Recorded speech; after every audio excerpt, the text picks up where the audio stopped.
Good morning, everybody, and welcome to Todd's podcast. We've got a great episode for you today.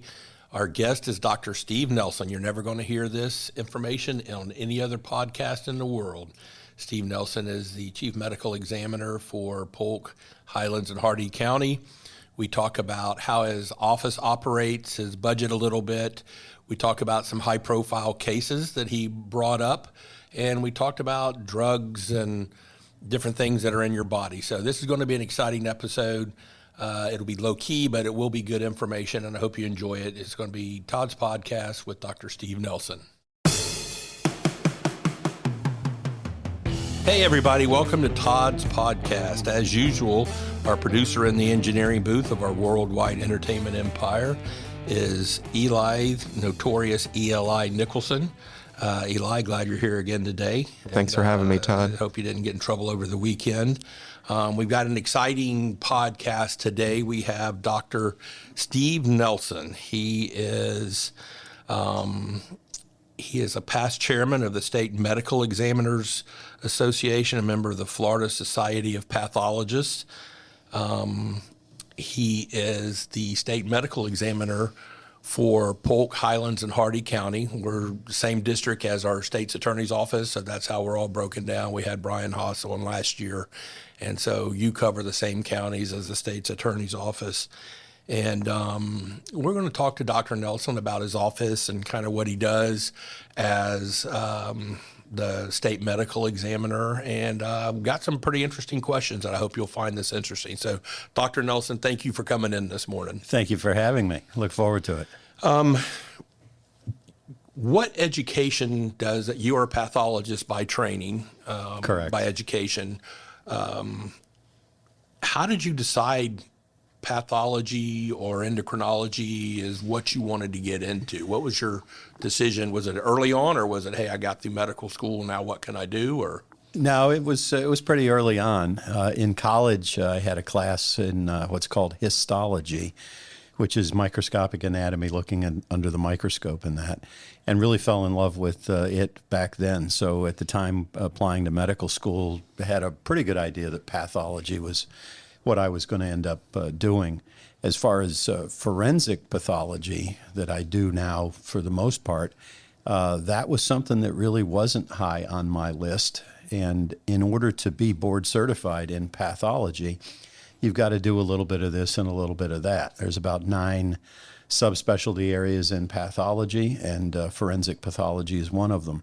At the time, I had already finished my anatomic pathology, which is basically the hospital side of pathology. If you've had anything removed from your body at surgery, it's given to an anatomic pathologist in the hospital to determine if there's cancer or infection, anything along those lines. So I'd already done my anatomic pathology, and I was in the process of doing a 2-year fellowship in neuropathology. And coming to the end of the neuropathology fellowship, in order to apply for the American Board of Pathology exams, you have to have a little bit of this, a little bit of that. And one of the areas that I had no experience in was forensic pathology, and took a few months and did a forensic pathology elective with the medical examiner's office.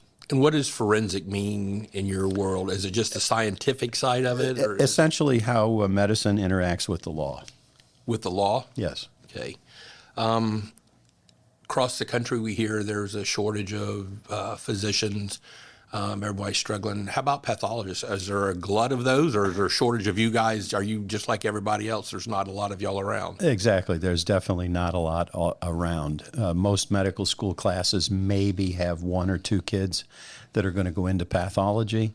Once you go into pathology, then most of them stick with hospital pathology. Looking at slides, looking at surgical specimens in the hospital, an area called surgical pathology, and not so much into forensic pathology. When I took the board exams in forensic pathology, there were about 400 or so board certified pathologists, board certified in forensic pathologists nationwide. In the whole country? Whole country. That seems like not very many. It's not very many, especially when you consider, what our population is and that. So that number's gotten smaller over the years because of attrition, retirements, and things of that nature. And there are not enough people filling those spots that are naturally. So you're going to be working until you're 90 then, right? I hope not. I hope not. But the short answer is yes, there's a dearth of people going into forensic pathology. There's not very many people going into pathology. What's the difference between a medical examiner and a coroner? The short flippant answer is the coroner is anyone with a pickup truck or a station wagon. Eli, you have a pickup truck? I do have a pickup truck. Eli, you could be a coroner. All right. Not here in Florida, though. There are no coroners here in Florida. But essentially, it's an elected or appointed position. You do not necessarily need to be a physician unless that's how the enabling law specifically states. But the vast difference in forensic pathology or as a medical examiner is you are a physician, a pathologist, doing that type of work for whatever locale government that you're in. So if Eli is in Georgia, he actually could run for coroner and get elected. Thank God Evangelina does not have a truck. But, I mean, really, it's not that simple. He can't give some type of medical advice, right? Well, it's not so much the medical advice, but as a coroner, you're determining why somebody died, and you're typically doing that based on a relatively short series of exams or a series of classes that are established by whatever government that you're in, whether it's the state of Georgia or it's a locale. But yes, you as a coroner, you certainly could. What coroners most often do is then they hire a forensic pathologist like myself to actually do the autopsies and provide them with what the basis for the autopsy is. But the coroner system is not as expensive as the medical examiner system. So a lot of places, rural areas, for example, use a coroner system as opposed to a medical examiner system. Do the results bear out that it's a wise decision, or it is what it is and it's whatever the... Well, I'm very jaded that I think the best system is the medical examiner system. But recognizing that I, as a very well-trained forensic pathologist, am expensive, that the laboratory testing that we do as a matter of routine is also very expensive. All kinds of designer drugs that we're looking for that is way beyond the ability or scope of, say, a hospital pathology department, hospital laboratory. So it's not a cheap proposition at all. That's just surprising, I guess, is the best word for it. And again, most of your large locales have a medical examiner They're system. looking for a higher level of sophistication and a higher level of service. Exactly. Is what you provide. Exactly. And you're providing it 24/7, 365 versus Absolutely. Eli picking up a body and saying, hey, I'm not sure, Dr. Nelson, could you come take a look at that? Yes. And then you're just paid as a contractor on a per case basis. So that's how they save money. Yes. Yeah, not every case that the coroner's involved with warrants an autopsy, or for that matter, gets an autopsy. And even if they get an autopsy, they may not do the exhaustive toxicology testing that comes with every autopsy that we do. Every autopsy that we do toxicology. If you don't look for it, you aren't going to find anything. Who was your predecessor before you were appointed? Here was Dr. Frank Drake. Frank was one of the hospital pathologists at Lakeland Pathology, I think is the name of their group. They operated pathology services for Lakeland Regional and for Bartow Hospital. They have a freestanding laboratory here on 98, just not too far from where we are now.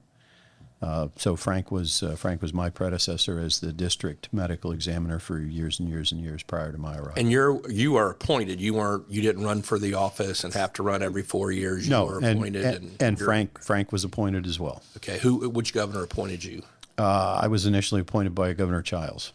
Wow. So you've been around for a while. I've been here since 1996. And you have been reappointed by Democrats and Republicans, I think. Yeah, this is not a political patronage type position. I think it shows the quality of work that you and your office are doing also is that you've got both D's and R's that that appoint you and reappoint you time and time again. What led you to pursue your career as the medical examiner? Was it looking through this microscope? Is that what, hey, this is what I want to do? I don't want to see patients? Well, after when I was finishing up my neuropathology fellowship, which was 2 years, and was contemplating what else to do, and I did that elective with the New York City Medical Examiner's Office, it became very clear that they had a need, they in forensic pathology had a need for people with a background in neuropathology. So with that, I was very much emphasized to, do a fellowship in forensic pathology. Plus, it was interesting. You get to it's not just the laboratory side of medicine. It's a little bit of biomechanics. It's a little bit of electricity. It's a little bit of just about anything that can befall you in a bad way that ends up where you're dead. Right. Do you have a full lab at your office, or do you take samples of tissue or whatever you're sampling, send it out, and they come back, and then you analyze that? Our office in unincorporated Winter Haven is a autopsy facility. So we do the autopsy there. We obtain specimens as part of the autopsy, and those specimens, whatever they may be, for toxicology, for microbiology, for literally anything, are then sent out to a laboratory. And the laboratory that we use is the University of Florida in Gainesville, and Gainesville has a courier service that runs back and forth from Gainesville and picks up our specimens, takes them back to the Shands laboratories. Is that typically the lab for all the medical examiners in the state, or do they use some in South Florida to slow down or speed up the transfer? Yeah, it varies from office to office. Some of the offices, for example, Dade and Broward, they have their own toxicology laboratories, as does Palm Beach. Yep. And then once you get further away and that, they probably are more inclined to use contract laboratories. You were appointed by the governor. Who do you work under? Which department at the state do you work under? Not the executive branch, I don't think. Yeah, administratively, the medical examiners fall within the Medical Examiners Commission, which is housed administratively within the Department of Law Enforcement. In Tallahassee? In Tallahassee. So FDLE in Tallahassee is where we have administrative oversight for how medical legal death investigations conducted throughout the state. Do you have to go to Tallahassee to lobby for funding or for facilities or Nope. whatever, or is all that done through the FDLE and you're just No, trying to get a because piece of their pie? we don't have any state funding. So all of our funding comes from counties, the boards of county commissioners. Right. So we've got 3 counties here, Polk, Hardee, and Highlands. We divide our budget based on what our workload is. So currently our workload is, low, mid 80% from Polk County, maybe 10, 15% from Highlands County, and the remainder then comes from Hardee County. And of those individual county budgets, the vast majority is probably general revenue tax dollars. There's a little bit of ad valorem, I'm sure, for all of them. Right. But most of it is general revenue. Do you get any money from the sheriff's budget? No. Even though you do law enforcement? Completely separate Okay. budget. So when I put together our budget, I put together the budget and present it to the individual BOCCs, the individual counties. So the sheriff's budget is completely separate from our budget and vice versa. Do you ever provide expertise to other coroners, medical examiners outside of Polk? Is that something that y'all do, or does everyone say, hey, I got this, I'm smart enough, I don't need someone coming in from somewhere else? Did you hear that, Eli? He used the C word. He used the coroner word. I did on purpose. I did use it on purpose. But, I mean, are there other medical examiners even around Florida that may say, hey, Dr. Nelson, this is something I think you've dealt with? Absolutely. And It's because of my expertise in neuropathology. Okay. So as a neuropathology consultant, yes, I consult with a number of offices around the state. I've consulted with the Commonwealth of Puerto Rico, with the Georgia Bureau of Investigation, as well as private attorneys if they have questions about cases that they're working on. Our office tries to speak with one voice. Right. So if we have a case that came through our office and that we've autopsied, a death that came through our office and we've autopsied, there'll be one person who'll be speaking about that case, and that's the pathologist that did the autopsy. Okay. We won't be involved in second guessing that death. How many autopsies do you do kind of on an average year? Is it? The office is just shy of 1,000 autopsies in each calendar year. So there's 3 pathologists, then y'all split the workload up. Yes. And is that kind of a typical year for y'all? I'm sure some are higher, some are a little lower, but about 1,000 is kind of yeah, average. and it pretty much runs just on how the schedule's put together. So I'm on 1 week, I'll have 2 weeks off. I'm on another week, I'll have 2 weeks off. So during the weeks that I'm off, I've got the ability to do paperwork, attend to Right. depositions, trials, things like that. Yeah, I didn't think the 2 weeks you were off, you were kicking your feet up at the beach Exactly, no. or playing no. tennis. You're working, you're just not There's always something the, to do. the Yep, pathologist on call or whatever. correct. Todd's podcast is sponsored in part by Saunders Real Estate, your trusted partner in land and commercial real estate since 1996. With over 125 expert advisors located throughout the Southeast United States, the full-service brokerage specializes in a wide range of property types from farms and ranches to commercial buildings and development land. If you're looking to build your legacy with a confident investment, please visit SaundersRealEstate.com or call 877-518-5263 to connect with an advisor today. How long does it take to typically do an autopsy? Does it matter what you're trying to find, or, hey, a head to toe, full body? No, it definitely depends on what it is that we're looking for. Multiple gunshot wounds, we could be there all day. We could maybe even be there perhaps multiple days. But a relatively straightforward autopsy is right about an hour. Oh, really? A little bit less, a little bit more. And once you cut the patient open, do you call them a patient Yep. once they've passed? Do you dispose of everything, or you keep everything? The only thing that we hold on to are the small little specimens that we're either going to make a glass slide out of. So it's something about maybe the size of your thumb. Okay. It's about a nickel thick, and it's going to be made into a glass slide. We take toxicology specimens that involve both blood, urine, bile, and eyeball fluid, ocular fluid. And those are the specimens that the laboratory will test for. What do you look for in eyeball fluid? That seems odd. And it probably is not odd to you, but it's odd to me that you mentioned eyeball fluid over some of the others. Ocular fluid does not circulate at the same speed that blood does, so it lags about 20% behind where blood is. So, for example, if you're stopped for a DUI, there's 2 blood draws involved in that.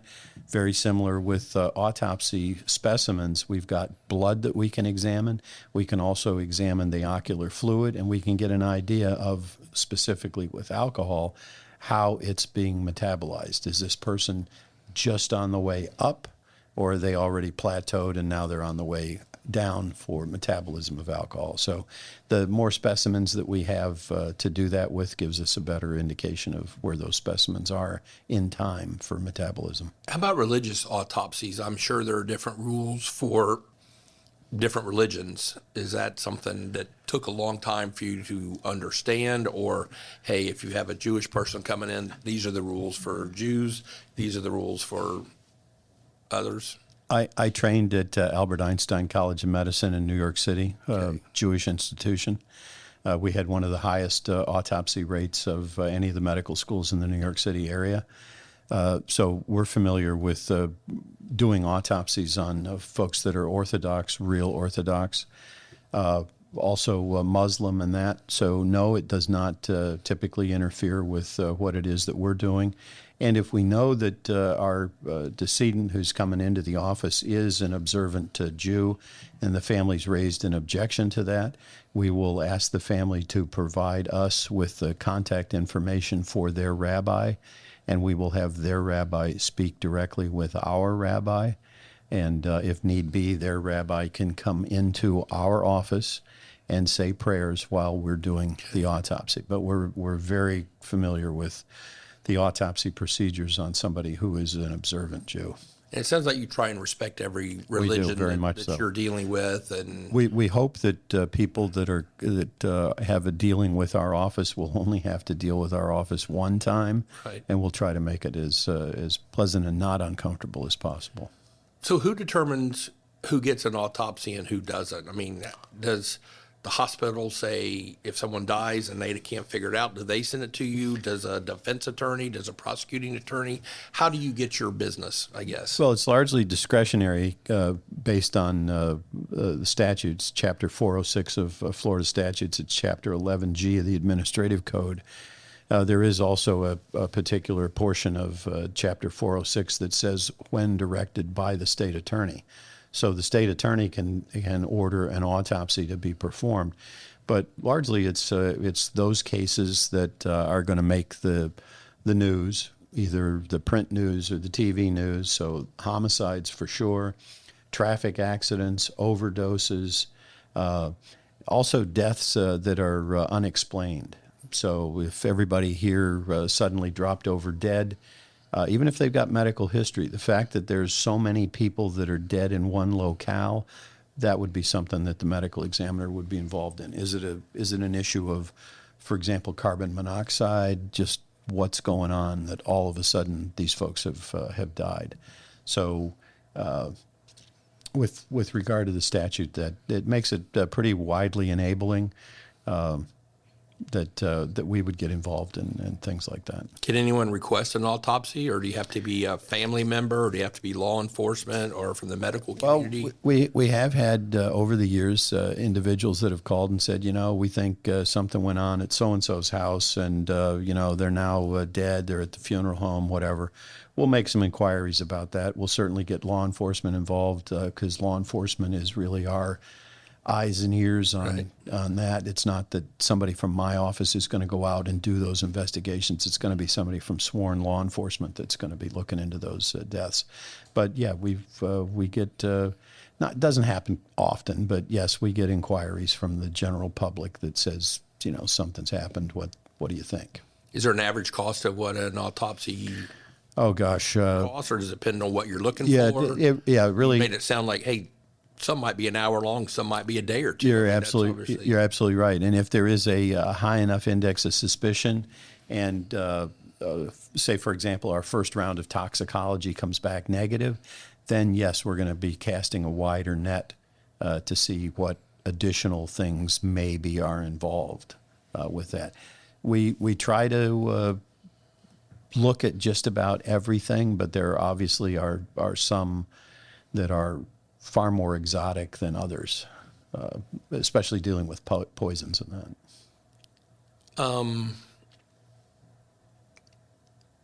Can you say no to a request for someone that says, hey, I'm not sure why my aunt died. Yes. Hey, Dr. Nelson, could your office do an autopsy? You don't have to do it if someone requests. No. It's got to meet those specific requirements under statute.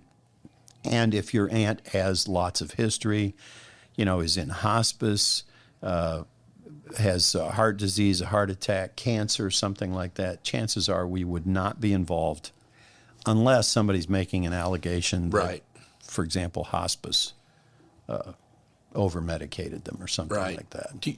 If a hospital, let's say someone comes into the ER, they've never seen this present before, and they have no medical history other than what they may have said, and this person passes away, I would assume that they may be a little reluctant to put a cause of death on, and it's like, hey, Dr. Nelson, can your office do a deep dive and figure out why this man or this woman or this child passed. Yeah, that's pretty common. That we get those kind of telephone calls from hospital. Okay. Saying somebody's presented here to the ER via an ambulance or personal vehicle, and we don't know anything about them. But if they've had a long history with a physician and they've had coronary, you probably don't need to do much if everything kind of presents and comfortable saying. Yeah, we hey. probably would not be involved in those cases where they have history in that, unless there's something else going on. Do you then bill the hospital or the sheriff's office, or that's all baked into just your overall overhead costs? Is we budget that we can do X number? Yep. It's right there with mosquito control and everything else that the county provides. How hard is it to determine the cause of death at sometimes? I mean, can you really kind of figure it out? And how long does that take? Is it, hey, these tests are typically 1 day to 7 days, or? Well, you said sometimes. Sometimes it's really difficult. I've been here since '96, and I can still recall maybe one case a year that is still a head scratcher, where we've done all kinds of toxicology testing. It looks like an overdose, and we've come up with nothing. And it's a young person. So, I mean, the older you are in life, then you've more likely got a natural disease process in that. But, you know, the young folks, and we've ruled out all kinds of toxicology. Those are cases that still are in the back of my mind. But those cases are important to, one, the family, to two, insurance, if there's a life insurance policy, absolutely, to religion, or to law enforcement. I mean, those things. I think the important thing on those kinds of cases is that we've ruled out there's no trauma. So this person, we're very comfortable in saying, has not been assaulted and resulted in their death. Okay, so you would take the criminality out of it. Exactly.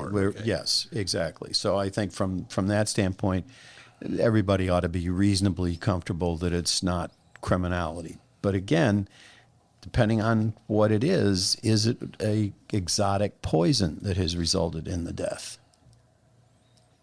Which you've got to find out in case there's an epidemic coming, or there's criminality. Involved. And those may not be so straightforward, so it really depends on how high is your index of suspicion. What's the first step you undertake when a body is presented to the morgue and you say, I have to do an autopsy now? Is it you take them out of the bag? Is it visual? Is it odor? Is it everything? Yeah, it starts long before the body even makes it to our office.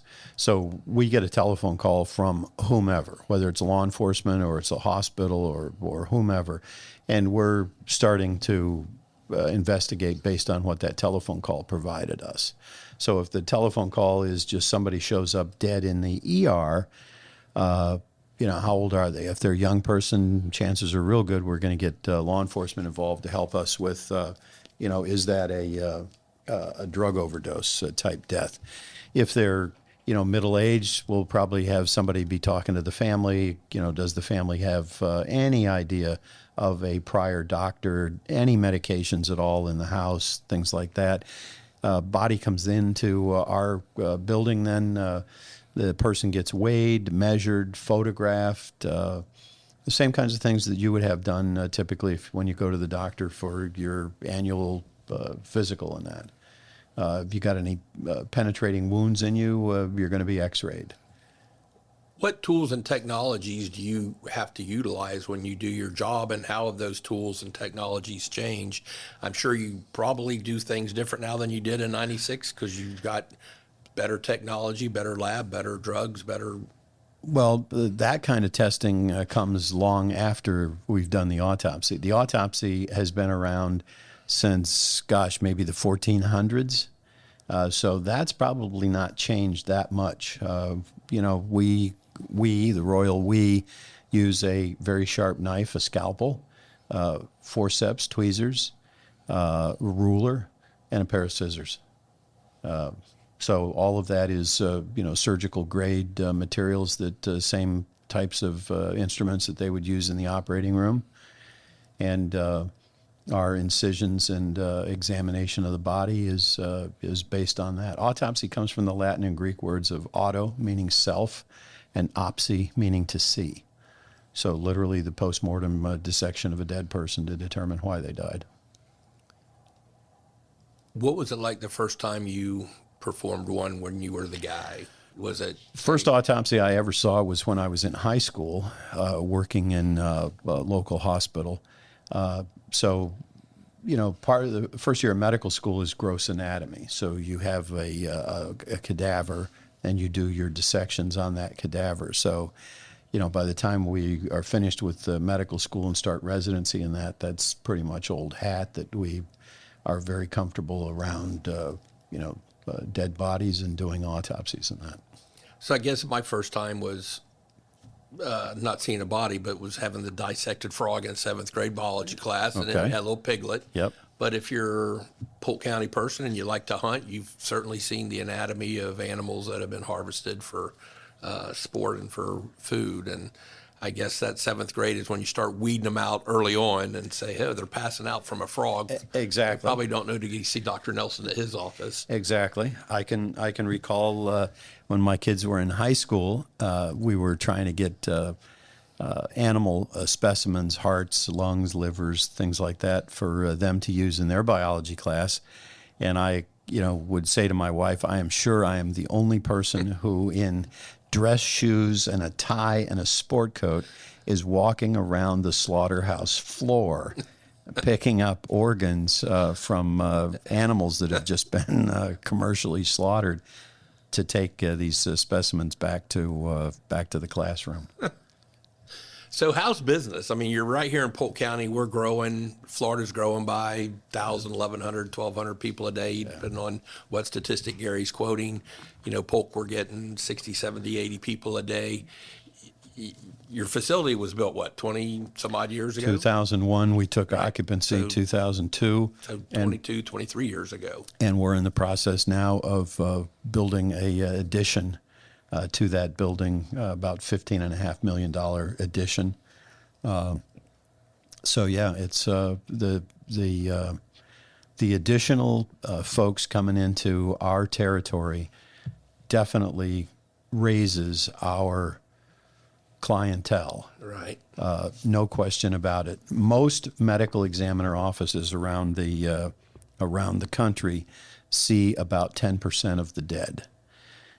We see, last time I looked at numbers, about 12.3, 12.8% more, largely because of the transient population that we have with snowbirds and things of that nature. So that contributes to it for sure. Lots of young folks have disposable income that is spent on drugs. Those are a big population portion for what we do. But if your business, to be crass, but that is your business, has increased, are you able to find more pathologists? Or are you guys just spending more time working? And for the longest time, it was two of us in the office. About I guess it's been 3 years ago, we hired a third pathologist. Okay. That does bother me, though, that we are seeing an increase in dead people coming through our office for whatever reason, drugs predominantly. And what's going to happen after folks like myself have retired? Most medical school classes will see maybe one or two kids that go into pathology. That's great. But once they go into pathology, they're not necessarily going into forensic pathology. And as a result of that, what's going to happen down the road, that those 400 or so forensic board-certified pathologists that I spoke of earlier are no longer there. They're being lost to retirement and just attrition. What's going to happen to those offices? There's going to have to be a give someplace. The give is either going to come that we're not having forensic pathologists do those autopsies. We're now having ancillary people that don't have an MD or a DO degree doing those autopsies. Or we're going to be using other ancillary testing to compensate for that. Or Eli with his truck. Or Eli with his truck, exactly. There's a number of places around the country that are putting in CAT scanners. that maybe they won't be doing all kinds of autopsies, that they'll have the ability to at least look inside the body with a CAT scanner. Is there like a society of forensic pathologists that are trying to say we've got to recruit people out of med school? We've got to start getting more folks that want to come into this? Yeah, and it's not just the forensic pathology group. It's the American Medical Association. It's all kinds of people that, it's very cyclic. There was a time where we had too many docs. Now we've got a time where there's not enough docs. We've now got more medical schools than we had 20, 30, 40 years ago. We have a definite need for family practice type physicians. We also have a definite need for forensic pathologists. A lot of the forensic pathologists around the country are government employees. They're probably not compensated at a rate like a surgical pathologist at the hospital would be. So that's a problem. Hello, this is Sheriff Grady Judd. I just finished an awesome conversation with Todd on his podcast. We talked about everything. Now listen, you don't want to miss it. Be sure to check out Todd's podcast at todddantzler.com, and don't forget to subscribe so you can catch all of the future episodes too. And guess what? We also have morning briefings. If you watch Todd and you go to my morning briefings, you're as cool as you could ever be. Do you ever go out to crime scenes? Like, you get a call from a deputy or chief of staff, whoever calls you and says, "Hey, Dr. Nelson, we need you," or one of whoever's on call to go to? Yeah, we used to do that a lot more than we do now. Everybody has a smartphone. Mm-hmm. So now a lot of times what we do is you've got your phone, take a picture of what it is that you're looking at, that you, the law enforcement officer that's at the scene, are not comfortable with. Take a photo of it, send it to my phone, let me see it and look at it. And if I look at it and I'm still not comfortable with it, yeah, I'll come out. I mean, we provide service, as you said earlier, at all times, right, at all places within the district, and that's the statutory language. So we're available all the time. We have a previous guest that's been on this podcast, Special Agent Tommy Ray with FDLE. He's actually put us together for breakfast so we could get you on. He said that you are excellent on the stand in testifying. If I were you, I'd just say thank you. Don't try and explain it, because you probably are, and your humility will not let you say that. But what makes someone? Thank you, Tommy. Yeah, what makes someone in your position good at testifying? Well, in order to do forensic pathology, you're going to end up in the courthouse.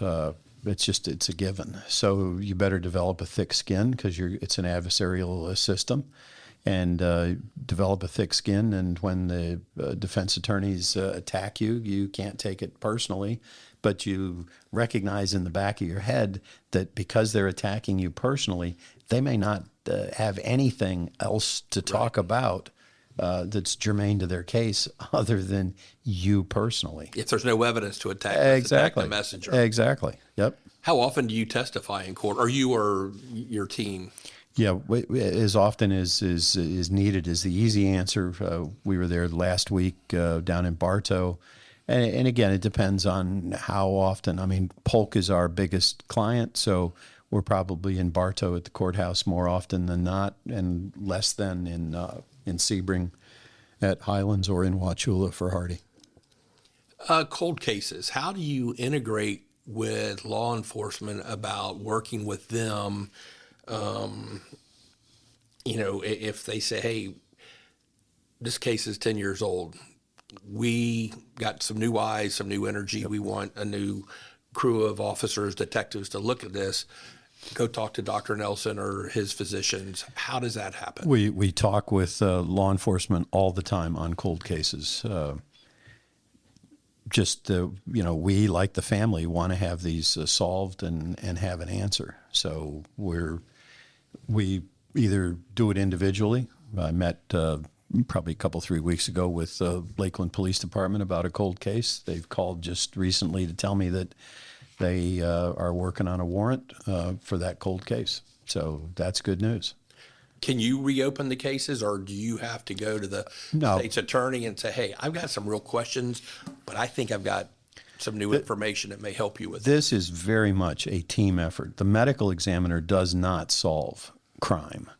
Law enforcement solves crime. Okay. So this is very much a team effort. So, yeah, we're talking with the state attorney's office, with the individual law enforcement agency all the time about active cases as well as cold cases.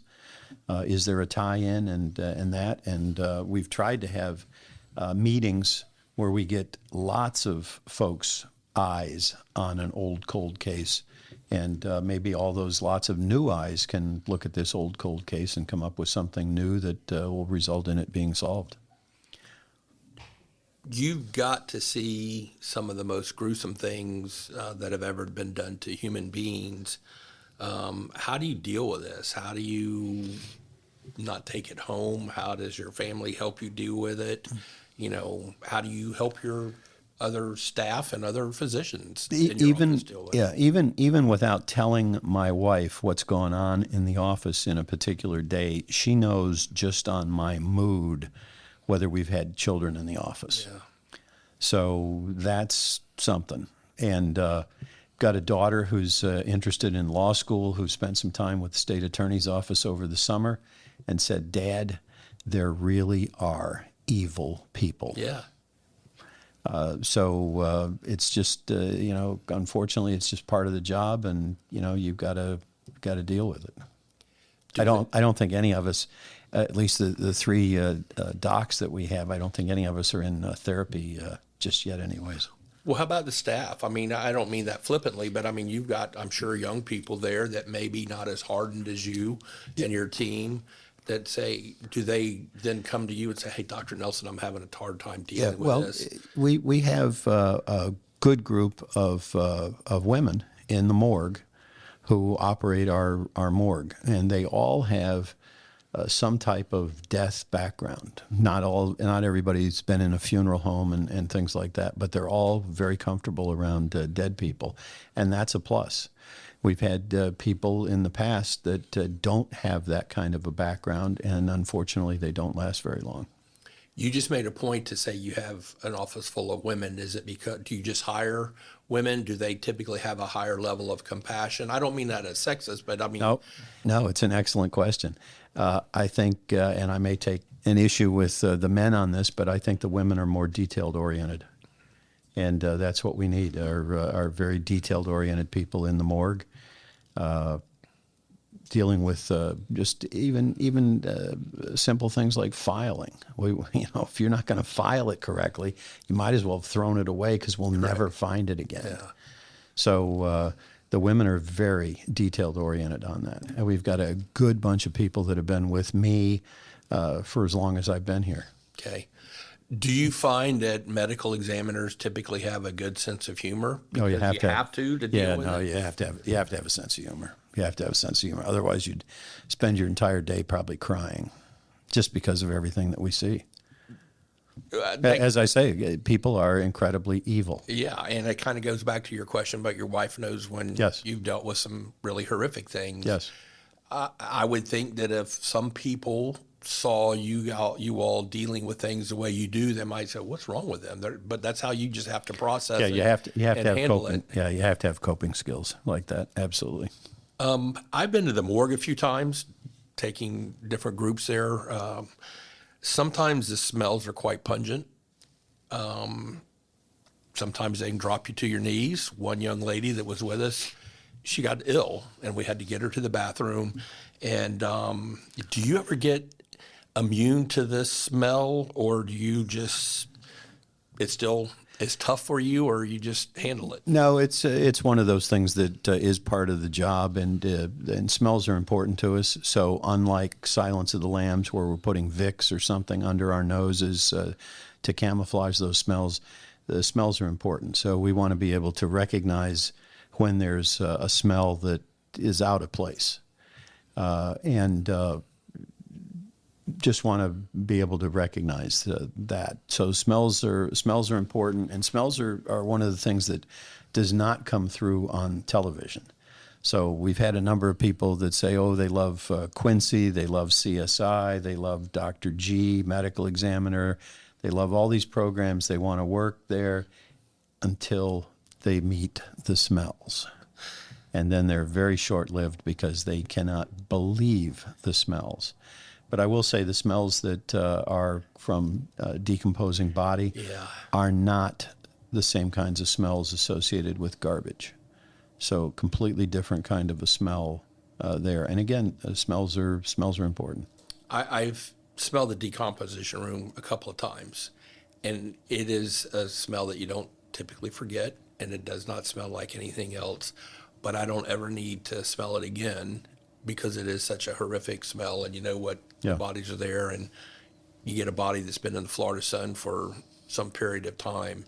You know, it's not like they just passed away in the hospital and they've been kept refrigerated. And again, coming from New York City, that was one of the things that was a big change for me, in that while I was in New York towards the end of my fellowships in that, I worked with the New York City Medical Examiner's Office, and literally what takes days to happen in the New York City sun happens in a matter of hours in the Florida sun. So estimating postmortem intervals and that down here in Florida was something to get used to. You mentioned Quincy, NCIS, who was it, Dr. G? Yeah. And I think I have never seen Dr. G. I'm assuming that's more realistic. The others are dramas. Any of those things anywhere near being realistic into the real life, or is it all just dramatized to sell on TV? No, Dr. G was a television show that was patterned after Dr. Jan Garavaglia, who was the Orange County, Orange and Osceola medical examiner in Orlando. Okay. So they followed her around in the morgue there on the cases that she was investigating in that. So that's probably pretty darn close. Dr. Michael Bodden seems to have attained a level of celebrity, and that may be the wrong word, but he's often quoted as one of the leading, if not the leading, pathologists in the country. Do you ever run across him, and is he a frequent lecturer? Do y'all all look to him as the standard bearer? We've had 2 cases with Michael Bodden. Both of them involved deaths in at that time, the electric chair. Governor Childs, I believe it was, appointed me to go and examine those deaths that didn't go well in the electric chair, and Michael Bodden was appointed by the defense, by the decedent's family and attorneys to do that as well. So we work well together. We've never had any issues. Do you see the death penalty as a deterrent to crime? Unfortunately, we talked about that at breakfast the other day, and I found your opinion enlightening to me. Yeah, unfortunately, it takes so long from the time that the crime is committed until actually death is inflicted, the judicial execution, that I'm not sure that it does one way or the other. It just it seems like an awful long time if you're going to try to make it as a cause and effect. A cause and effect, exactly. And it's incredibly expensive. Just the legal appeals and that go on for 20 plus years is very expensive. So let's talk about COVID for a minute. Let's lighten things up and talk about COVID. Was it really as bad as the government was telling us? Did Florida have it right how they dealt with it? What's your opinion? I think most of it's behind us, although I got it a month and a half ago. And I either gave it to my mom or she gave it to me, and luckily I got it bad and she did not, so I was fortunate there. Well, I will say I think vaccines work. Okay. With regard to COVID, there were lots and lots of dead in the early phases of that. Portion of our statute, Chapter 406, says that the medical examiner is responsible for those deaths constituting a threat to public health. So I think under anybody's definition, COVID would be a death that constitutes a threat to public health. So the medical examiner was involved in those types of deaths early on. It became such a groundswell of deaths occurring that, for example, in Dade County, there were almost 90-some deaths every day from COVID alone. That type of increase in your workload is not sustainable for any periods of time. So there came a time when the Medical Examiners Commission then said, we're gonna let the doctors who are treating these people be the ones also that certify the death. The vast majority of people that certify death in Florida, as well as probably any other state, are medical examiners and hospice docs. So the medical examiners turn that over to the individual doctors that were treating these patients, and no longer then coming into the medical examiner's office and being certified by the medical examiners. Was there a difference between dying with COVID and dying from COVID? You just said from, and words matter. Yeah, words definitely matter, and you're absolutely right. There is a big difference in dying from something and dying with something. So, you can have a underlying natural disease process, and that may not be what kills you. You could have bad heart and multiple heart attacks, but yet you're still a methamphetamine abuser, and you die from your methamphetamine, but you still have your underlying heart disease. So you've died from your meth, but with your underlying heart disease. So yes, words matter, and we try to make those distinctions on a daily basis. With COVID, was it being blurred, or do you think it was being gamed a little because of, and was there financial, gain's the wrong word. Yeah, I don't know if gain would be the word, but again, remember, even when we had deaths associated with the hurricanes, there were financial incentives to say that the death was due to the hurricane, that FEMA then paid for the funeral. So there was some of that back then. I'm sure that there were issues like that associated with COVID as well. I would like to think not, if the death was certified by the medical examiners, but I can't be certain. How do you think Florida did in their approach to dealing with COVID, keeping the state open, keeping businesses open, as opposed to some of the other states who kind of shut everything down and really pulled everything inside? It's been a long time since I've looked at that, but I certainly probably can't argue with that, especially in hindsight. There was a call that had to be made, and yeah, exactly, and not everybody's calls are appreciative at the time. Hey everybody, this is your host Todd Dantzler.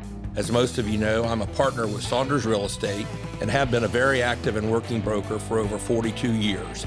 I have fostered strong relationships throughout the state of Florida, working on properties ranging from agriculture and development land to multifamily, commercial, and industrial projects. If you have any real estate needs at all, please give me a call. I'd love to help. My direct line is 863-877-2846. Thank you. Did anyone see COVID coming? Did anyone, or it was like, hey, it's Tuesday, and on Wednesday, COVID shows up? Was there stuff that was being hidden that you think of? Was there anything nefarious being done? I can't imagine anyone here unleashing this on the population. Yeah, no, not that I'm aware of. I think we all were watching the case that was developing out in Washington State, just as to what was going on with that, and knowing that the last pandemic that we had was 1918 with influenza. So that probably a pretty good track record as far as time. Yeah, I think it's a really good track record, and I think those of us that do public health, those are always in the back of our minds. That is there something just right around the corner? This is why we have disaster plans. This is why we constantly are training on those disaster plans. I was told by a medical examiner groupie that she's seen autopsy photos and reports online.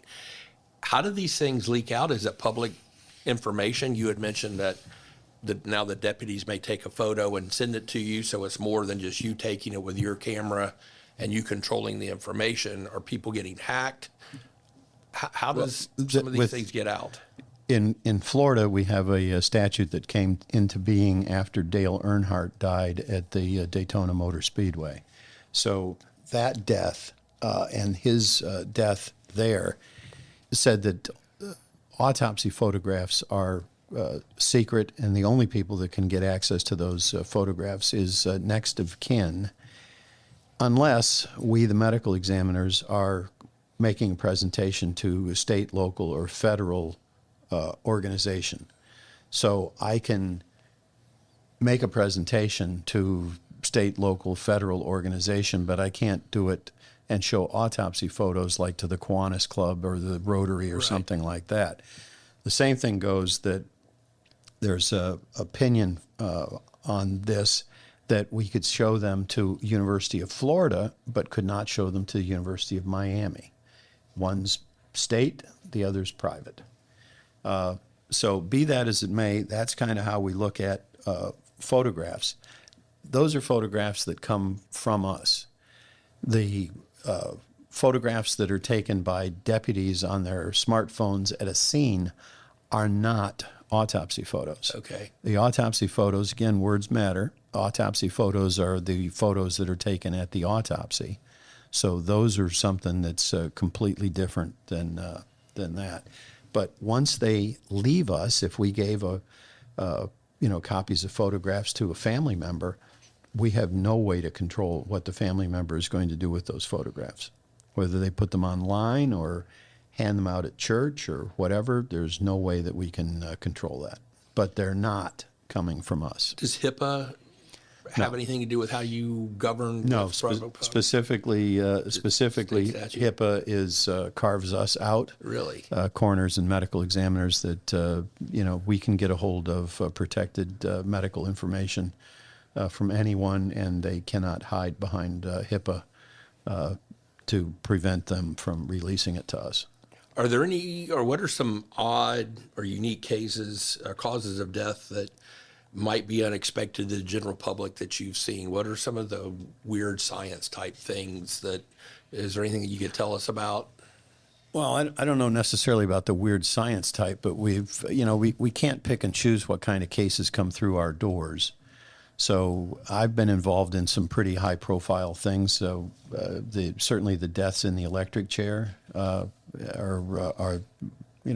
noteworthy cases. Been involved in Anna Nicole Smith, who died in Broward from overdose. We've been involved in Terry Schiavo here in Pinellas County. Those high profile type cases that you can't pick and choose what kind of cases you're going to be involved in. Those kinds of cases I was involved in just based on expertise because they happened outside of my territory. Is fentanyl as bad as the politicians are saying it is as far as killing our folks? Yes. Fentanyl seems to be... Hard stop, no... Fentanyl seems to be in everything. Fentanyl mixed with cocaine, fentanyl mixed with methamphetamine, fentanyl mixed with you name it. And it's not just the young folks who have disposable income. We see overdose deaths not just with fentanyl, but cocaine is making a resurgence. Methamphetamine, for the longest time, we here in Central Florida were the meth capital of the state. I think we're still pretty high on that list, but drugs are literally everywhere. I'll bet there's probably not a single case that has come through our office anytime that doesn't also involve drugs, whether it's a traffic fatality, whether it's somebody, who's shot, somebody who commits suicide, drugs involved as well. What was fentanyl ever created as a positive drug? Was it always created as a defensive or destructive? It's a pain med. So it has a good place in medicine for the treatment of pain. But if they say one grain of sand type piece of fentanyl can kill you, is that true? It's very, very, very potent. And there are analogs close cousins of fentanyl that are even more potent than fentanyl. Carfentanil, for example. The Russians, I think it was the early 2000s, aerosolized carfentanil and put it into a Chechen movie theater to quell a disturbance, killing hundreds of patrons at the theater in addition to the bad guys. So it's very potent. And again, carfentanil seems to come and go as well. We've seen maybe, I think since January of this year, maybe half a dozen cases of carfentanil, where for maybe a couple of years we saw no carfentanil. Carfentanil had come and gone, didn't see it anymore. Now we see it back. But if the equivalent of 1 grain of sand of fentanyl can kill you, and it was a drug that was developed for pain, how can you have any dose much smaller than a grain of sand? Well, I don't know that it's necessarily a grain of sand, but it is something that is very potent with smaller doses than what we would typically be used to. We're talking like nanograms, which is 10 to the minus 9. Is there any progress made on getting rid of that, or is it here to stay for a while until it falls out of favor? I mean, we were the meth capital of the world, and we're not anymore. Well, that's not to say that we still don't have a ton of meth. We've got a lot of meth. Is fentanyl on its way out? I would say doubtful, because what we find, and again, from my time on the Medical Examiners Commission, working with the Attorney General's office in getting drugs scheduled so they come under the Drug Device and Cosmetic Act as a schedule, all you have to do is change a carbon group, and that drug is no longer then scheduled. So it becomes an issue of whack-a-mole, that we no sooner get one scheduled than they go and change a carbon group on the chemistry of that drug, and it's no longer scheduled. So we're constantly fighting that battle, and those are where we come in with the analogs, the fentanyl analogs. There's always something coming down the pike. The evil that men do. Yes. And also along those lines, the adulterants that come in. We see at least three adulterants that are involved with veterinary practice. So where are those drugs in the pipeline as well? That they're cutting drugs with veterinary drugs. That's another interesting. I don't know the term adulterants. What is that? Just that you're adding something else to the drug, either to increase its potency or to make it go like a cutting agent. Okay. And no longer milk sugar, but another drug to increase its potency. Ivermectin. Did you think that was effective during COVID? We didn't see ivermectin. I mean, I got to go with what the science is, and the science was that no, it's not something that you'd use for COVID, but it's something that we can test for, and we do see people even now that die at home. Nobody knows why they died at home. We bring them in. Yes, they have COVID. And yes, they've got metabolites of ivermectin in their system. So, I mean, we can find it. We know that they were taking it. It obviously didn't cure their COVID. So we're wrapping up. You've given us an hour, and you've been very generous, and I want to be respectful of your time. But there's a guy named Pruitt in Moore, South Carolina. We do get outside the state. He wants to know if you have an opinion, did Epstein commit suicide or was he murdered? I mean, do you guys in your level sit around and say, hey, this is what I know, what do you think? Or do y'all never talk about it? No, sometimes we do. It really depends on how comfortable the actual certifying medical examiner pathologist is in talking about cases or not. I've not had any discussion with anybody about that case specifically, but yeah, we talk about cases. So I couldn't tell you anything other than the official party line is that, yes, Jeffrey Epstein committed suicide. Eli, what do you think? You're now the coroner in some obscure county in Georgia. I have to do my research. Okay. Is there anything that I haven't? Eli's very good about this. He's learning how to be a coroner and a politician. And a politician. So he's going to have coroner duct tape on the side of his truck That's right. tomorrow morning. / politician. That's right. Elect Eli. The notorious politician. The notorious Eli. Is there anything that I haven't asked you that you would hope that I would? Or it's like, geez, I wish I No, had it's your show, Todd. Well, I appreciate it. What kind of dogs do you have? You mentioned you go home and have your dogs. I've got 2 Doberman pinschers, a male and a female. I'm trying to think if I was ever bitten by a Doberman when I was a kid. I think not, but knew people that had them. Are they a loving dog? Ours are very loving dogs. I don't know that I'd want to be climbing over the fence when our loving dogs are out in the yard because they're gonna come at you. What I want to ask you about being a tennis official. When I was reading your bio, I said, well, that's kind of an interesting highlight that I have not seen. You've done it at college levels and high school levels. How did that come about? How did you decide? Is that a way for you just to blow off steam, or how did you decide you wanted to be an official for tennis? Both of our kids in high school played tennis. Our son Matt was a county champion 2 years in a row, and it just pretty much came from there. We would go all around the state to tournaments and that when the kids were playing, and just talking to the officials and that, it became very clear that there were not enough officials. Yeah. It's very similar to forensic pathology. Yeah. So we ended up becoming certified in that in tennis. I will tell you that I've let that lapse over the past maybe 3-4 so years. I was spending more time being certified, recertified in tennis than I was in medicine. That's a little sad. It's quite a bit. Understand. It's quite a bit sad, and also it provides now that I'm not doing that. It provides me with free weekends. Okay, there's a lot to be said for that. Yes, so my weekends are not spent at Bierman or Florida Southern or wherever officiating at. Are both your tennis. children about the same age? So if you did travel tennis, you would kind of take the whole it'd be a family event. It wasn't absolutely one child would go one court. Yep. Okay. Yep. What are some of the bad behaviors you witness as an official of some of these kids? Well, I tell you, for the most part, it's not the kids; it's their parents.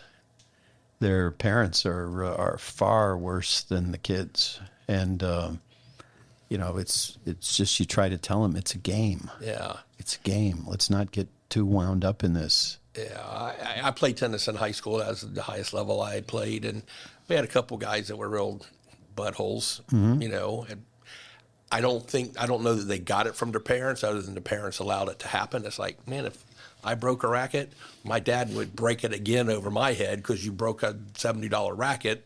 Exactly. I didn't have the ability to do that. Exactly. And I made it very clear to both of our kids, you see the bad behavior that's going on over there at court number 3.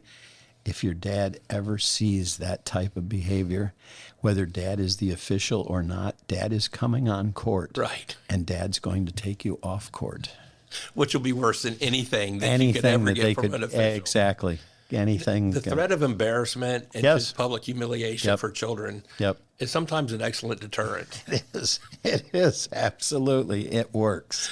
I remember one time my son was in the back of a pickup truck riding around, and we all grew up in back of pickup trucks, not in Eli's coroner truck, but that was just how you got around town. If someone had a truck, you had 5 or 10 kids in the back, and someone called me up and said, "Hey, I just want you to know I saw your son, in the back of a truck." I went, "Is that not a good thing?"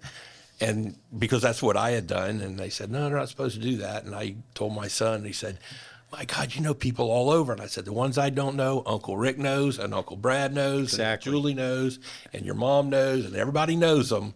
So don't mess up." So that public scrutiny and embarrassment is not necessarily absolutely a bad goes thing. a long ways. You also have to have everyone looking. Steve, thank you very much for coming in. I really appreciate it. It was a really in-depth look at what you do and what your office does. Todd, thank you for having me. I've enjoyed it. Good. Very nice. It was excellent. And as Eli embarks upon his coroner's career, we'll keep you posted. You may have to come in and maybe you can hire Dr. Nelson since you don't know anything about medical stuff. You've got to come out and actually see what it is that we do. Yeah, I gotta get my career started. And Yeah, Yes. exactly. I guarantee you, stick his nose in the decomposition room, he will be back up here thanking us that he's in our marketing That's department. exactly right. It'll Exactly. drop him to his knees. But We honestly, take Evangelina too, just for the comedic relief. honestly though, it's the smell of money. Yeah. We do not have people beating down the door to get in there simply because of those smells. Yes, absolutely. Absolutely. Yeah. Thank you for the service that you do. You are a public servant as much as anything else, and people don't fully appreciate the role you and your entire team, the other physicians, aides, assistants, office workers. Well, we certainly hope that when I go to pull the pin that there will not be a large sucking sound and that there will be somebody coming up through the pipeline. Yeah. But right now, I don't know. Yeah, it has to be recruited, just Yes. like everything Yep. else, and it's Yep. not that sexy of a profession, I would Yep, think. exactly. So I think when you see it on TV, that's probably a good thing, whether they're romanticizing it or dramatizing it or whatever, but giving it a bigger public platform so people can see it, and you never know, you peel off a certain number of those people. Quincy was the #1 program, I think, on the A&E network for years Yep. and years and years. So hopefully maybe that'll wear off and get some other folks involved. My mom was a big fan. She enjoyed that show, and Murder, She Wrote. Those were her two Yep, big shows. yep, So yep. thank you for coming on. And everybody, thank you for listening to Todd's podcast today with Dr. Steve Nelson, the medical examiner for Polk, Highlands, and Hardee County. Eli, thanks for running the board today, and we will see you next time on Todd's podcast. Thank you for listening to Todd's podcast. This has been your host, Todd Dantzler. If you enjoyed today's episode, please don't forget to rate, review, follow, and subscribe to Todd's podcast on your favorite podcast app. If you have any questions for me, suggestions for future guests, or are interested in sponsorship opportunities for our podcast, please just fill out the contact form on my website, todddantzler.com. I look forward to hearing your questions and feedback, and please take care.